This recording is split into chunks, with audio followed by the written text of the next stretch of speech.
Thank you madam. दोस्तों नमस्कार, मैं डॉक्टर श्याम गोलो फिर से एक बार आपका इस ट्रेनिंग सेशन में स्वागत करता हूं। मैं आशा करता हूं कि आप सभी लोग स्वस्थ हैं और आप अपने साथ अपने परिवार का यानी घर का परिवार और एमसीएल परिवार दोनों का ख्याल रख रहे हैं। मैं ये भी उम्मीद करता हूं कि आप सभी लोग 1 घंटा बहुत अच्छी एक्सरसाइज कर रहे हो, अपने हार्ट अपने लंग को मजबूत कर रहे हो और अपनी इम्यूनिटी को बढ़ा रहे हो। तो चलिए शुरुआत करते हैं आज के इस सेशन के साथ।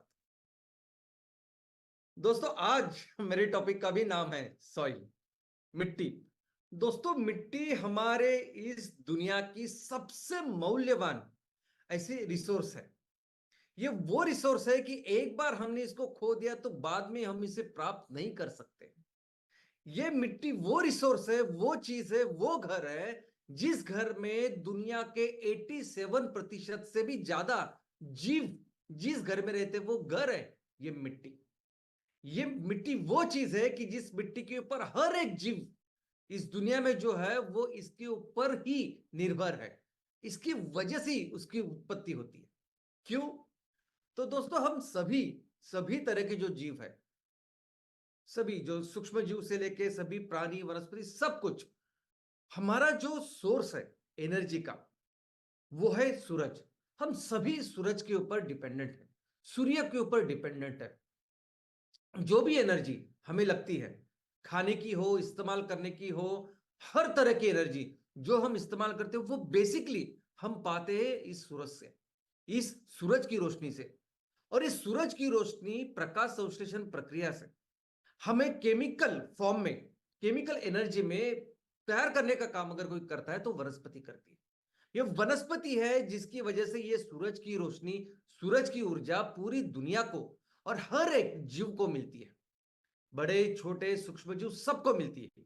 और ये जीव, ये वनस्पति कहां से आती है, कहां से उत्पन्न होती है, कौन सा उसको, जैसे माँ की कोख हम कहते हैं, कहां से उत्पन्न होती है, तो वो है मिट्टी। ये मिट्टी है जो एक माँ की तरह उसको, उसका पालन पोषण करती है, उसको बढ़ाती है, उसको उत्पन्न करती है, उसको पैदा करती है। ये मिट्टी है जिसकी वजह से ये हर तरह की वनस्पति तैयार होती है।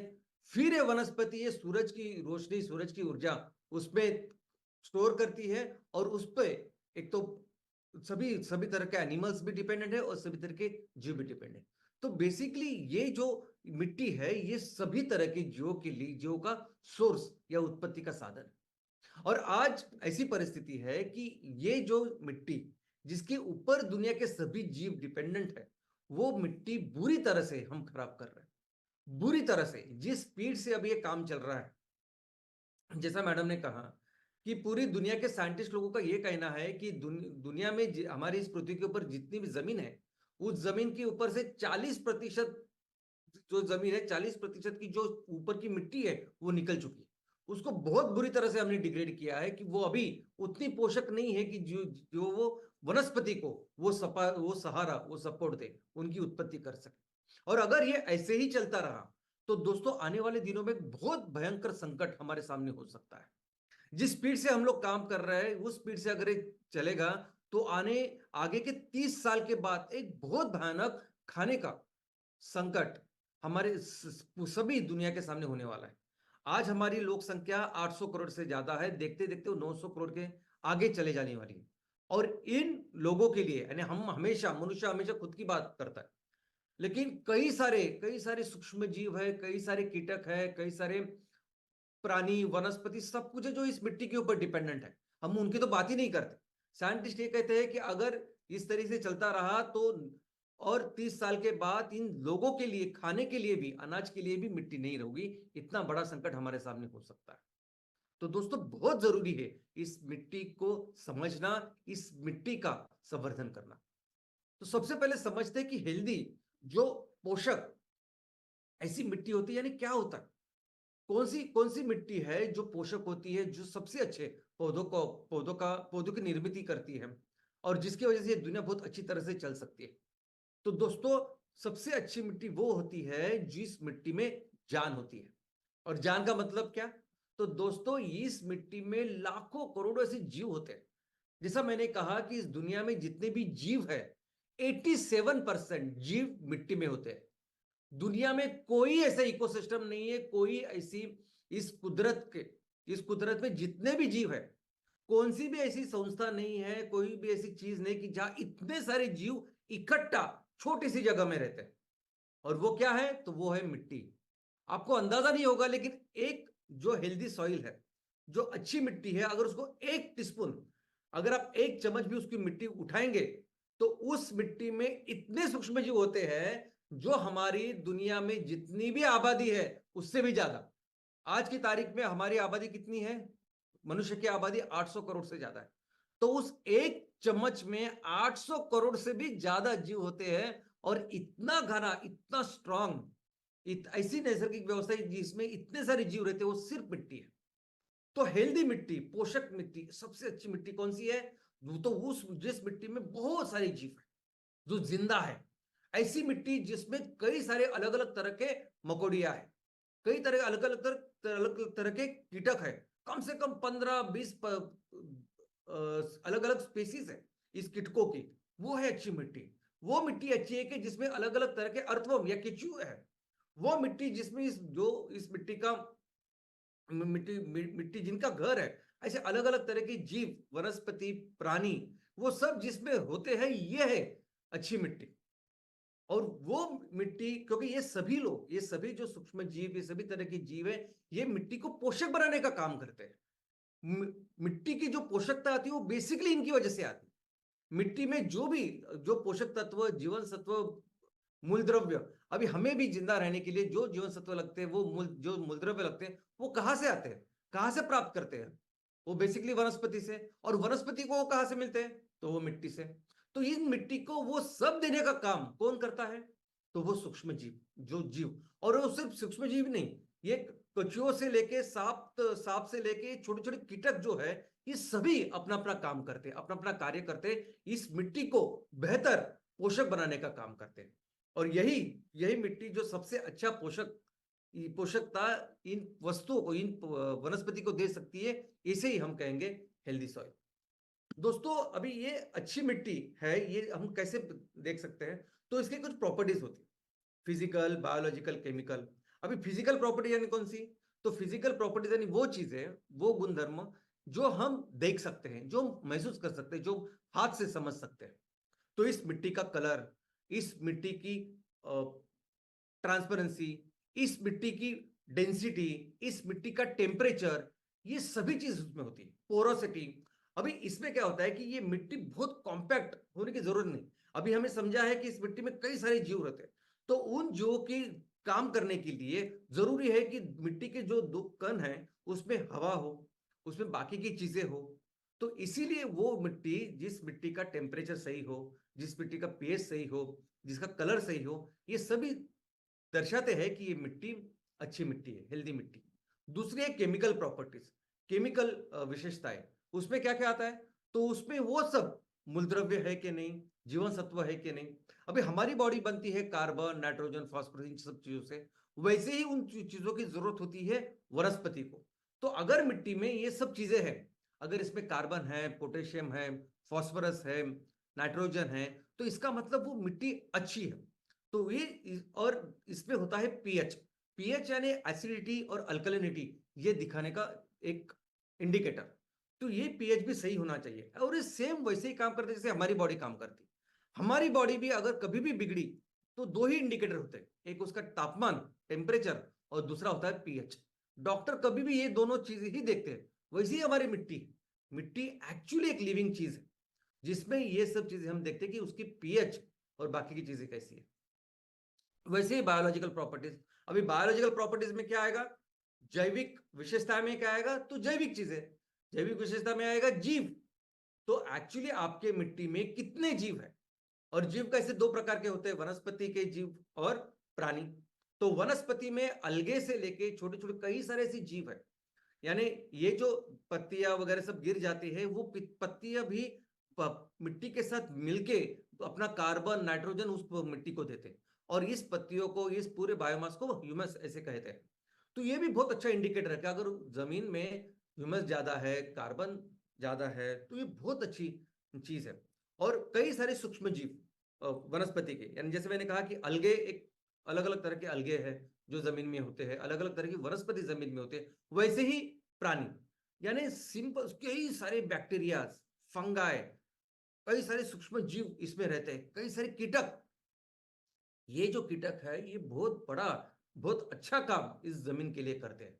तो बायोलॉजिकल प्रॉपर्टी यानी यानी जैविक विशेषताएं जमीन की क्या है, मिट्टी की क्या है, तो मिट्टी में ये देखना कि ये सब चीजें है कि नहीं। अभी इसमें बहुत अच्छा रोल एक बड़े पेड़ का भी होता है। बड़े पेड़ की जो रूट सिस्टम होती है, जो ब्रांचिंग होती है, वो भी बहुत काम आती है मिट्टी को उपजाऊ बनाने के लिए, बेहतर बनाने के लिए। और दोस्तों इस मिट्टी मिट्टी की सबसे जरूरत अगर कुछ है, सबसे ज्यादा इंपॉर्टेंस अगर कुछ है, तो ये दुनिया चलाने के लिए है। अब ये दुनिया चल रही है जिस जिस एक प्रिंसिपल के ऊपर, सस्टेनेबिलिटी, इस चीज के ऊपर, यानी करोड़ों सालों से ये दुनिया चल रही है। करोड़ों सालों से, जैसे हर दिन सूरज आता है, हर दिन दिन होता है, हर दिन रात होती है, इसी को कहते हैं हम सस्टेनेबिलिटी, जो करोड़ों साल से चलती आ रही है। वैसे ही अभी ये तो पूरे ब्रह्मांड की बात हुई, लेकिन अगर जमीन की बात करें, अगर हम अपनी पृथ्वी की बात करें, तो इस पृथ्वी के ऊपर कई तरह के जीव है, करोड़ों तरह के जीव है अलग अलग। और ये सभी जीवों की व्यवस्था कुदरत ने कैसी की है, इस माँ ने कैसी की कि आपको जो भी जरूरत है, आप अपनी जरूरत को करिए, पूरा कीजिए, यानी खाइए पिए, और फिर से वो चीज आपको फिर से मिल जाती है। यानी आप जिस आपकी जो जरूरत है वो आप जरूरत लेते हो, आप अपनी जरूरत पूरी करते हो, और वो फिर से आपको आते हैं। और यही चलता आ रहा है करोड़ों सालों से, जिसकी वजह से दुनिया चल रही है, हर जीव चल रहा है। और इसके लिए अगर कोई एक सिंगल चीज जिम्मेदार है, और जिसकी वजह से ये दुनिया सस्टेनेबल चल रही है, तो वह सिर्फ और सिर्फ मिट्टी। दोस्तों ये मिट्टी है जिसकी वजह से दुनिया सस्टेनेबल है। ये मिट्टी है जिसकी वजह से, जिसमें इतने करोड़ों 87% जीव, जिस जो घर है जिसका, और ये 80% जीव जो है, जो इस अपने घर में रहते हैं, इस मिट्टी में रहते हैं, वो कंटिन्यूसली काम कर रहे हैं, वो कंटिन्यूसली काम कर रहे हैं और दुनिया चला रहे हैं। और उसके वजह से ये दुनिया आज सस्टेनेबल है, और वैसे ही चलती जा रही है करोड़ों सालों से। इनफैक्ट सस्टेनेबिलिटी के नाम पे अभी हम लोग कई सारे चीजों की पढ़ाई करते हैं। हम देखते हैं कि हमको क्या लगता है, कार्बन, हमारा शरीर किससे बना होता है, कार्बन, वनस्पति हम सर। तो कार्बन, उसका एक साइकिल है। कार्बन जैसे हम कंज्यूम करते हैं वैसे फिर से वो तैयार होता है, फिर से तैयार होता है। ये कार्बन का साइकिल कैसे, अगर आप इसको पढ़ोगे समझोगे तो पता चलेगा कि इसके लिए एक ही चीज जिम्मेदार है, वो है मिट्टी। मिट्टी की वजह से कार्बन साइकिल है। मिट्टी में जो इतने सारे सूक्ष्म जीव है उसकी वजह से कार्बन साइकिल है। और सिर्फ कार्बन नहीं, कार्बन लीजिए, नाइट्रोजन लीजिए, अमोनिया लीजिए, फॉस्फोरस लीजिए, हर चीज का जो साइकिल है, जो हम पढ़ाई करते हैं और जिसकी वजह से ये दुनिया सस्टेनेबल है, इसका कारण ही है मिट्टी। तो पूरी दुनिया को करोड़ों सालों से चलाने वाला अगर कारण कोई है, तो वो है मिट्टी। दोस्तों ये मिट्टी पानी को शुद्ध करने में भी बहुत बड़ा काम इसका है। यानी जो पानी मिट्टी से होते हुए जो नीचे होता है ना, उसको कुछ भी ना किए बिना आप ऐसे ही कंज्यूम कर सकते हैं। यानी इस मिट्टी में इतने सारे जीव होते हैं, ऐसी रचना होती है उनकी, कि आप जब तक वो पानी नीचे नीचे जाता है, ये पानी पूरी तरह से शुद्ध हो जाता है। यानी फिजिकली तो शुद्ध होता ही है, फिजिकल जो चीजें नहीं चाहिए वो तो निकलता ही है, लेकिन जो हार्मफुल चीजें हैं, जो बीमारी तैयार करने वाले ऐसे घटक हो सकते हैं, उसको पूरी तरह से निकाल देते हैं ये सूक्ष्म जीव। तो ये मिट्टी बहुत अच्छा काम करता है कि पानी को शुद्ध बनाने का। इसके अलावा इस पानी का जो मूवमेंट है, पानी का जो चक्र है, इनफैक्ट वाटर साइकिल में भी सबसे अहम रोल है मिट्टी का। वाटर साइकिल में, पानी के चक्र में हम देखते हैं कि बारिश होती है, और बारिश फिर अल्टीमेटली जो बारिश से पानी निकलता है, वो धीरे धीरे करके नदी को मिलता है, नदी सागर को मिलती है, और फिर से वो चलता है। ये सब रेगुलेट करने के लिए, ये मूवमेंट रेगुलेट करने के लिए अगर कोई काम करता है, तो वो है मिट्टी। मिट्टी पानी को बहुत अच्छी तरह से संभालता है। मिट्टी पानी का ये काम करता है कि वो फ्लड, यानी अगर ज्यादा बारिश भी आ गई तो भी बाढ़ नहीं आनी चाहिए, इसकी काम भी ये भी करती है मिट्टी। और लेकिन सबसे जरूरी, सबसे अहम अगर कोई काम है इस मिट्टी का, तो वो है बायोडायवर्सिटी। दोस्तों हमारी दुनिया में ना इस करोड़ों सालों से माँ ने एक संतुलन बना के रखा है। एक संतुलन, सब हर तरह के जीव जो इस दुनिया में रहते हैं, प्रकृति में रहते हैं, इस सभी तरह के जीवों का एक संतुलन है, जिसे हम इकोसिस्टम, जिसे हम बायोडायवर्सिटी कहते हैं। अब ये बहुत जरूरी है। अभी इस संतुलन में, इस बायोडायवर्सिटी में छोटे से वनस्पति से लेकर बड़ी से बड़ी वनस्पति होती है, छोटे से छोटे कीटक या बैक्टीरिया से लेकर बड़े हाथी तक प्राणी होते हैं। और इसका एक बहुत अच्छा संतुलन है, जो संतुलन बनाने का काम करती है मिट्टी। दुनिया की जितने भी बायोडायवर्सिटीज है, मैक्सिमम बायोडायवर्सिटीज, मैक्सिमम इकोसिस्टम डिपेंडेंट है हमारी इस मिट्टी के ऊपर। और इसका संतुलन रखना बहुत जरूरी है, क्योंकि अगर इसका संतुलन बिगड़ गया तो बहुत बड़ा परिणाम हम सब पे होता है। और ये देखा हमने कोरोना में देखा। अभी कोरोना ये जो जीव है, कोरोना ये जो वायरस है, ये थोड़ी हमने उत्पन्न किया है, ये थोड़ी कहीं से निकल आया, ये हमेशा था। कोरोना हमेशा इस प्रकृति के संतुलन में था, इस बायोडायवर्सिटी में था। वो हमने गलत काम किया, हमने उस संतुलन को बिगाड़ा, इसलिए फिर इतना नुकसान हुआ कि 2 साल तक हमने वो देखा। और उसके बाद अभी भी जो जो एक ऐसा जीव है कि जिसको से ज्यादा लोग मरते हैं, वो है मच्छर। मच्छरों के कारण सबसे ज्यादा लोग मरते हैं। अगर किसी कीटक की वजह से, जीव की वजह से मरते तो वो मच्छर है। अब ये मच्छरों को भी अच्छी तरह से उसका उसका नियंत्रण करने का काम प्रकृति ने करके रखा है। वो देखती है प्रकृति की, ना बाघों की संख्या बढ़े, ना मच्छरों की, ना सांपों की, वो सब पूरा संतुलन है। लेकिन हम हमेशा हर वक्त जो संतुलन बिगाड़ रहे हैं, उसके कारण ये बीमारियां हैं, उसके कारण ये चीजें हैं। तो बहुत जरूरी है दोस्तों, हमारी इस दुनिया में इस प्रकृति का, पर्यावरण का संतुलन बनाए रखें। और अगर हमें ये संतुलन बनाना है, अगर हमें काम करना है, तो हमें ख्याल रखना होगा हमारी मिट्टी का, क्योंकि हमारी वो मिट्टी है जो ये संतुलन बनाने का काम करती आ रही है, और वही करती है। दूसरा, हमारी इस मिट्टी में कई सारे ऐसे वो जो जीव जो है, वो कई सारे जो बीमारी तैयार करने वाले, जैसे मैंने अभी कोरोना का एग्जांपल दिया या मच्छरों का एग्जांपल दिया, वैसे कई सारे जीव है, जो सिर्फ मनुष्य की बात नहीं कर रहा हूं मैं। मनुष्य ही नहीं, कई कई तरह के अलग अलग वनस्पति, अलग अलग तरह के प्राणी, उनको वो अपायकारक हो सकते हैं, उनके लिए बीमारी तैयार कर सकते हैं, लेकिन उनको खत्म करने का काम वो छोटे छोटे सूक्ष्म जीव करते हैं। अगर हमारी मिट्टी सही है, अगर हमारी मिट्टी पोषक है, अगर हमारी मिट्टी हेल्दी है, तो उस मिट्टी में ऐसे अलग अलग जीव होते हैं जो इन बीमारी तैयार करने वाले जीवों को कंट्रोल में रखते हैं। जैसे मैंने मच्छर का एग्जांपल दिया। इनफैक्ट अगर आप जहां फसल कर रहे हो, अगर आप खेती कर रहे हो, और खेती में अगर आपकी मिट्टी अच्छी है ना, तो आपको ज्यादा पेस्टिसाइड, ज्यादा इंसेक्टिसाइड देने की जरूरत ही नहीं है, क्योंकि इतना सुंदर संतुलन हमारी इस अच्छी मिट्टी का होता है ना, कि वो अपने आप इन सब का ख्याल रखती है। इतना ही नहीं, ये मिट्टी फिजिकल स्टेबिलिटी देती है। जितने भी छोटे पौधों से लेके बड़े बड़े वृक्ष जो निकलते हैं, उसको फिजिकल स्टेबिलिटी तो देती ही है। लेकिन हमारे इतने गांव, इतने शहर, इतने सारा स्ट्रक्चर्स, इतना जो कुछ कंस्ट्रक्शन हम करते हैं, उसको भी सपोर्ट करने का काम, उसको भी स्टेबिलिटी देने का काम ये मिट्टी कर रही है। इसके अलावा बहुत इंपॉर्टेंट रोल है इसका क्लाइमेट में। दोस्तों, क्लाइमेट में अगर आप देखोगे तो हम बहुत बड़े स्केल में कार्बन डाइऑक्साइड निकाल रहे हैं, लेकिन पृथ्वी पे ऊपर ये कुदरत की जो व्यवस्था है पानी की और जमीन की, उसकी वजह से मैक्सिमम कार्बन डाइऑक्साइड ये दोनों ले जाते हैं, और बहुत थोड़ा सा बाहर निकलता है, जो हमको इतना परेशान कर रहा है। तो सोचिए कि अगर ये व्यवस्था नहीं होती कुदरत की, तो क्या होता था। तो सबसे ज्यादा जो कार्बन डाइऑक्साइड जो सिंक होता है या जो एब्जॉर्ब होता है, वो होता है पानी। और पानी के बाद जो होती है वो जमीन। इस जमीन के ऊपर हर पौधा, हर वनस्पति, हर वो चीज जो इस पे ग्रो होती है, उनका तो खाना है कार्बन डाइऑक्साइड, यानी डायरेक्टली कंज्यूम करती है। अभी देखिए, पानी का तो है ही, लेकिन यहाँ वनस्पति जो भी तैयार होती है, जो भी इस मिट्टी से उगती है, वो खाती है इसको, वो खाना है कार्बन डाइऑक्साइड, कार्बन। तो सबसे, पानी के बाद सबसे लार्जेस्ट कार्बन सिंक अगर कोई है, तो वो है हमारी ये मिट्टी। तो ये भी जरूरी है कि अगर हमें इस क्लाइमेट को अगर कंट्रोल करना है, अगर इसको बेहतर करना है, इसको सही रखना है, तो उसके लिए भी जरूरी है कि हम मिट्टी का ख्याल रखें। और दोस्तों, ऐसी सब परिस्थिति में ऐसी मिट्टी जो इतनी वाइटल है, इतनी इंपॉर्टेंट है, इसको बहुत बुरी तरह से आज हम डिग्रेड कर, यानी साइंटिस्ट लोग कहते हैं कि 40% मिट्टी जो निकल गई है जमीन से, उसमें से तो 1/3 तो इतनी सीवियरली डिग्रेडेड है कि वहां कुछ भी नहीं हो सकता। वो कहते हैं कि इस मिट्टी में इतने सारे कीटक, यानी कीटक का पूरा जो बायोमास है इस मिट्टी को लेके है। 80% कीटक अभी इस मिट्टी से निकल चुके हैं, 80%। और हम देख सकते हैं ना, हमारे भी लाइफ साइकिल में हमने जो देखा, यानी बचपन में जितने कीटक दिखाई देते थे, अभी वो नहीं दिखाई नहीं देते।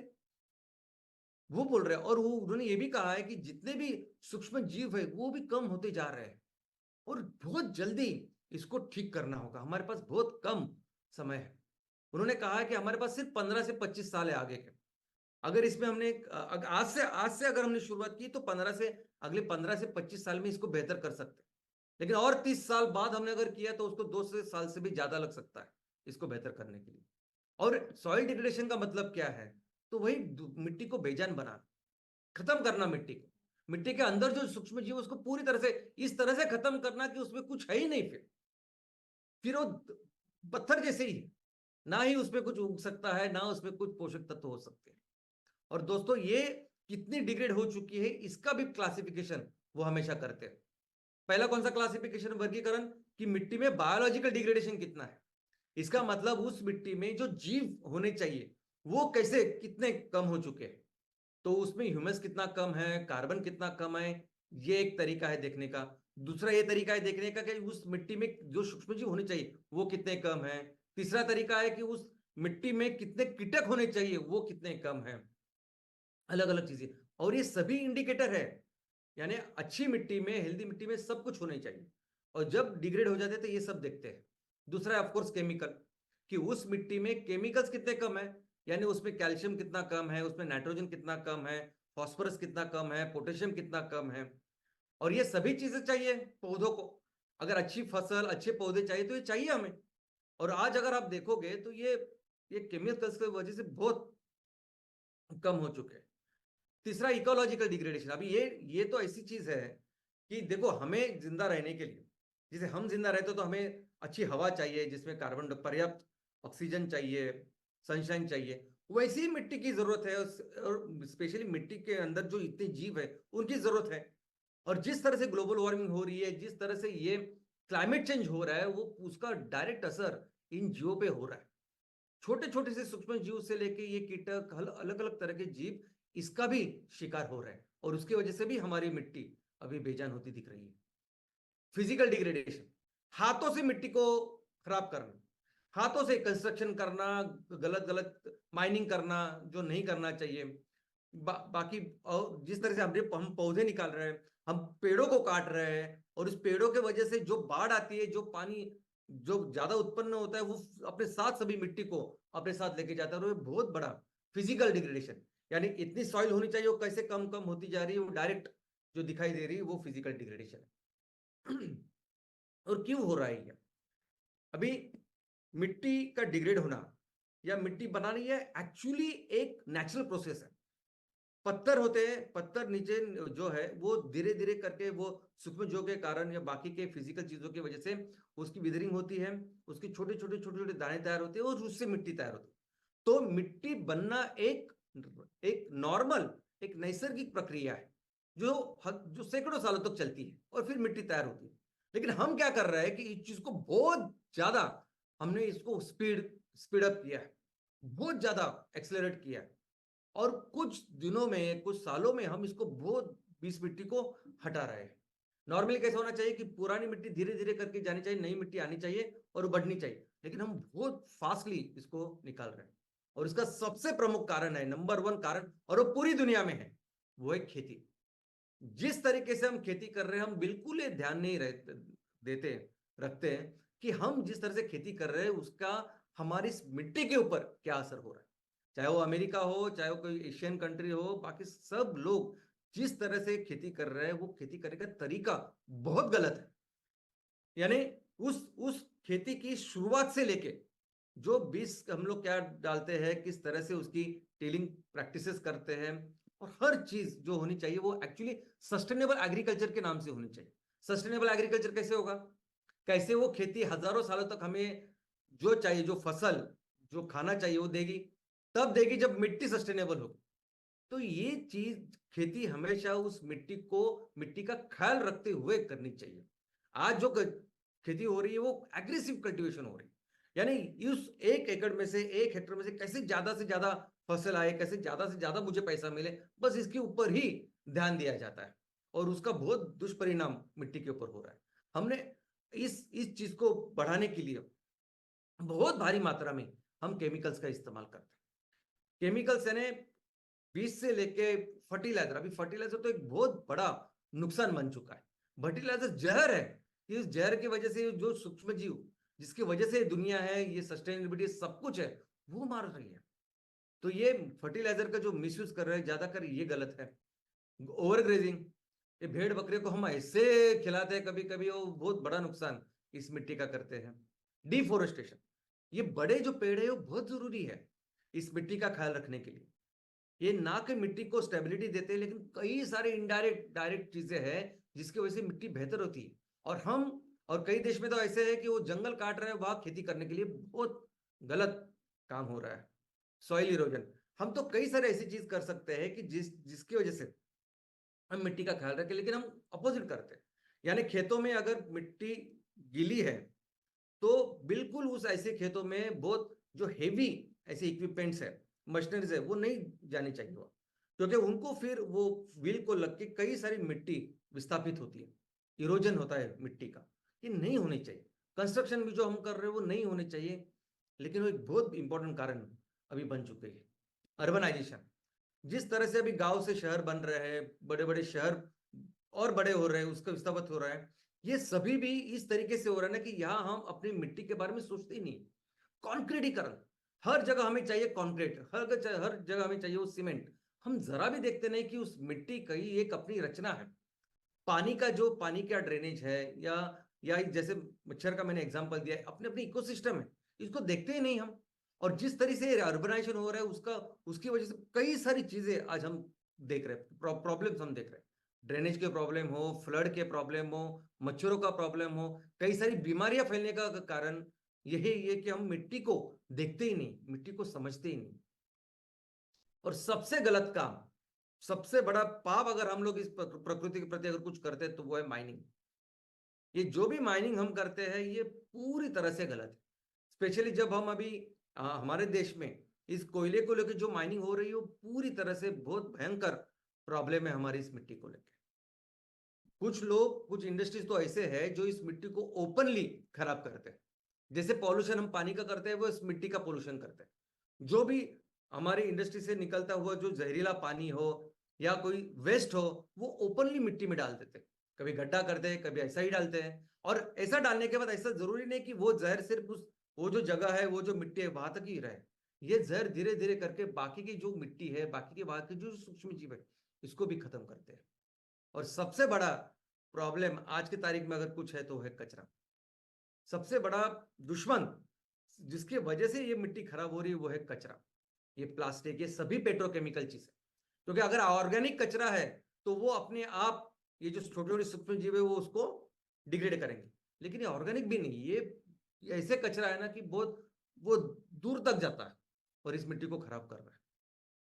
तो इसका सोल्यूशन क्या है दोस्तों? इसका सोल्यूशन हम सभी ने मिलकर एक्चुअली इस सोल्यूशन के ऊपर काम करना चाहिए, क्योंकि बहुत जरूरी है।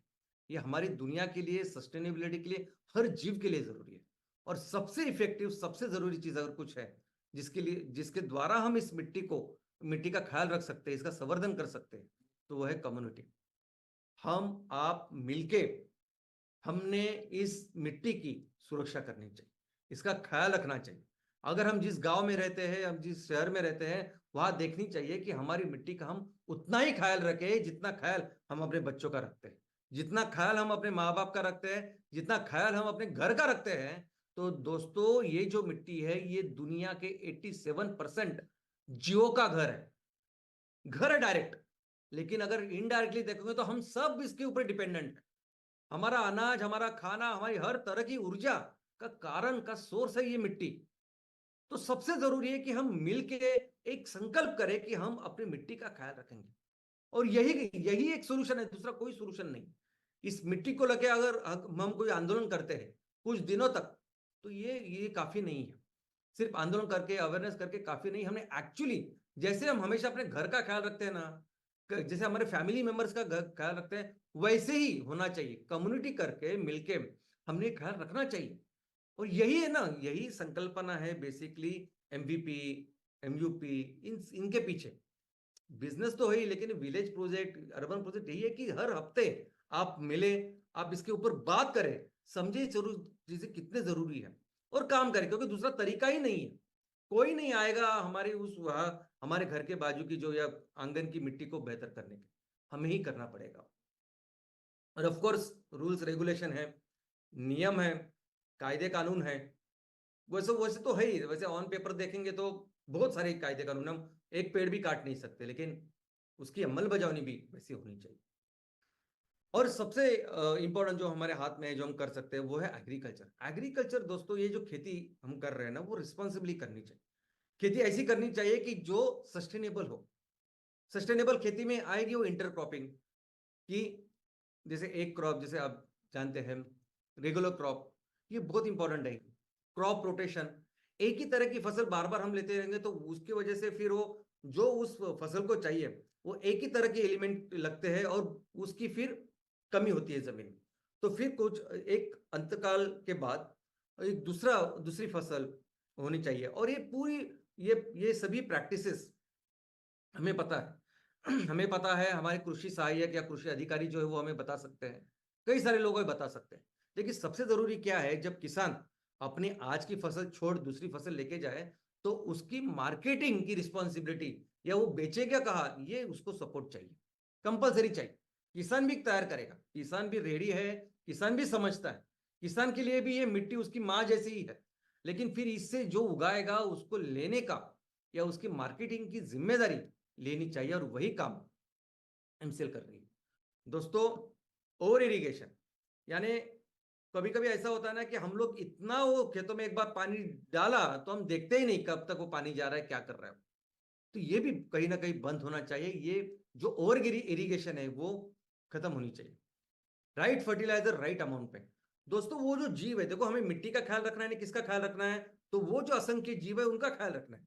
तो उनको जो पोषक तत्व चाहिए, जो फर्टिलाइजर चाहिए, तो वो फर्टिलाइजर ऑर्गेनिक होनी चाहिए। वो केमिकल तो जहर है उनके लिए, और वो सही मात्रा में होने चाहिए ताकि वो उसका इस्तेमाल कर सके, और वही चीजें फिर आगे आगे वनस्पति को दे पाए। और यही तरीका है सस्टेनेबल एग्रीकल्चर का। इनफैक्ट इन सबकी शुरुआत हमारी बीजों के साथ होनी चाहिए। बीज भी ऑर्गेनिक चाहिए। आज ज्यादा चाहिए इसलिए हम लोग, आई मीन ज्यादा फसल होनी चाहिए, ज्यादा आउटपुट होना चाहिए, फिर जेनेटिकली मॉडिफाइड या कई सारे चीजें का इस्तेमाल करते हैं। ये कहीं ना कहीं बंद होना चाहिए। 100% ऑर्गेनिक फार्मिंग की व्यवस्था होनी चाहिए।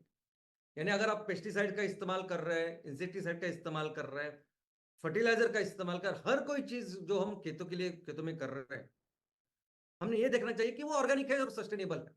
हमें हमेशा ख्याल रखना चाहिए वो असंख्य जीवों का जो इस जमीन में, इस मिट्टी में है, और उस तरीके से ये काम करना चाहिए। इनफैक्ट सबसे अच्छी चीज है नेपियर ग्रास। आप इस सॉइल डिग्रेडेशन के ऊपर आप पढ़िए, जैसे मैडम ने कहा कि कैसे ऑर्गेनिक फार्मिंग को लेके वो पर्सन काम कर रहे हैं। वैसे ही जहां जहां मिट्टी खराब हो रही है, तो क्या करें, अभी अभी इस मिट्टी की उत्पादकता कम है, कुछ नहीं हो रहा है, कुछ नहीं कर सकते, कैसे उसको बेहतर बनाए।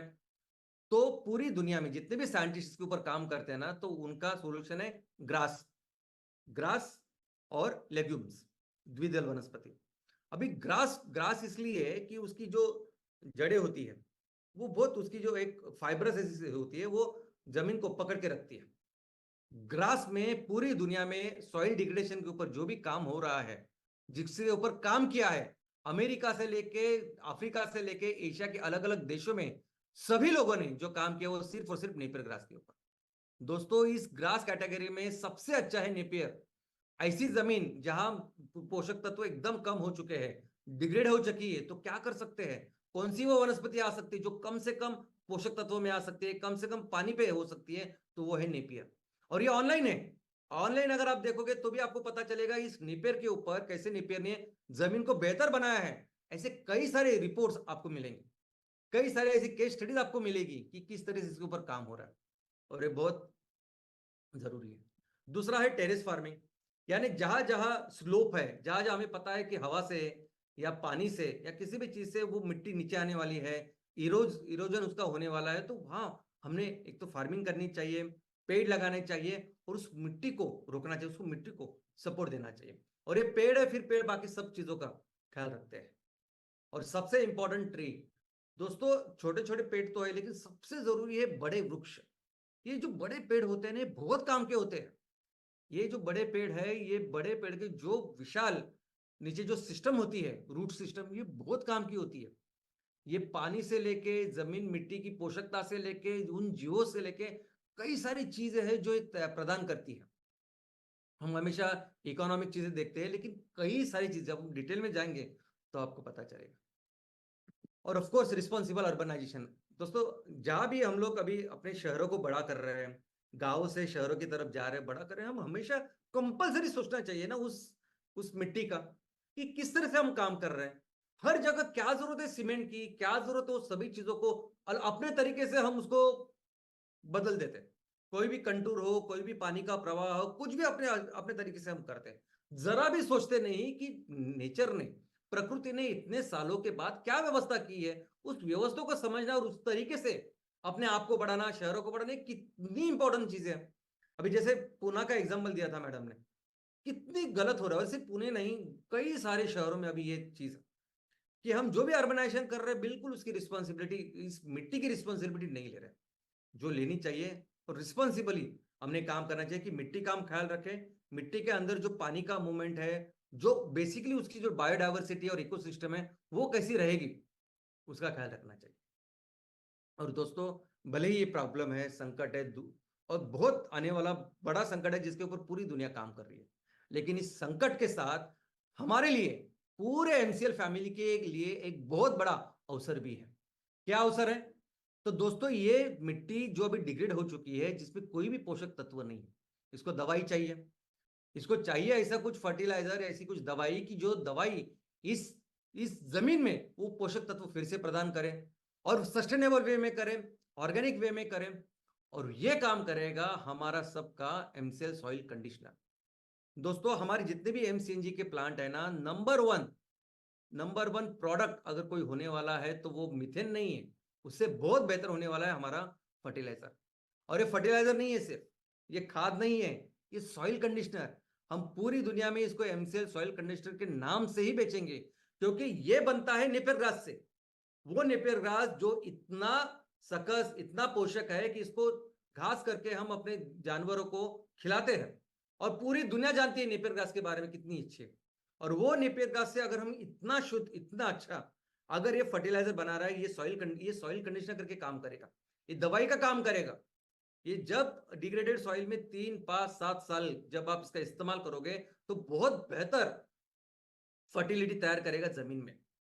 और आज इसकी जरूरत पूरी दुनिया को है, क्योंकि ये जो बड़ी बड़ी इकोनॉमीज है, बड़े बड़े जो देश है, उनके पास नहीं है इतनी मिट्टी, उनके पास नहीं है इतनी खेती जितनी हमारे पास है।